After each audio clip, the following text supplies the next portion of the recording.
이번 주 기업 기상도 알아보겠습니다. 이번 주 우리 기업들의 날씨는 먹구름이 가득했습니다. 우선 CJ그룹 보시겠습니다. CJ그룹은 흐린 날씨를 보였습니다. 바로 계열사인 CJ대한통운이 택배 노조의 무기한 총파업 선언으로 택배 배송의 일부 차질을 빚게 됐기 때문인데요.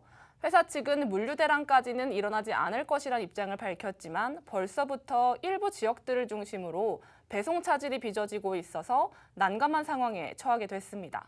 다음 카카오 보시겠습니다. 카카오 역시 흐림입니다.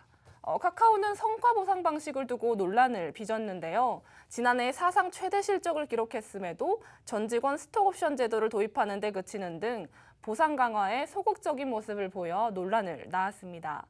또 이에 앞서서는 인사평가 방식에서 이 사람과 함께 일하고 싶은가와 같은 질문에 답을 하도록 해서 비난을 받기도 했습니다.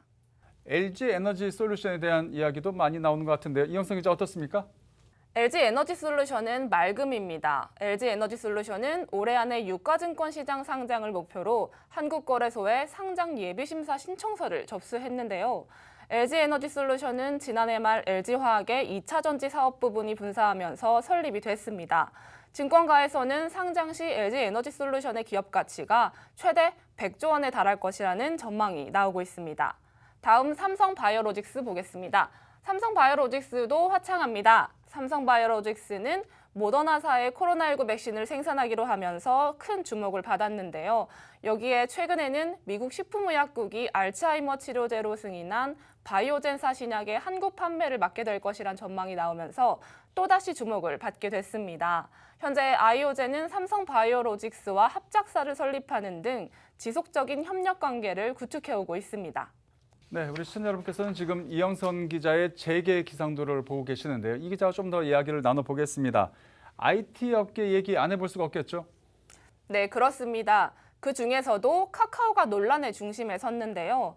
카카오는 앞서 인사평가 방식에서 이 사람과 함께 일하고 싶은가와 같은 질문에 답을 하도록 해서 논란을 빚었습니다. 여기에 최근에는 성과 보상 방식 문제 때문에 또다시 구설에 올랐는데요. 카카오는 지난해 사상 최대 실적을 기록했는데도 불구하고 직원에 대한 보상이 부족하다는 내부 비판에 시달리기도 했습니다. 특히 올해 초의 경우 IT 업계에 연봉 인상 바람이 불었었는데 이러한 상황 속에서도 전 직원에게 1인당 스톡옵션 100에서 200주를 부여하겠다는 계획만을 발표해서 일각에서는 보상 강화에 너무 소극적인 것 아니냐는 비판을 받았습니다.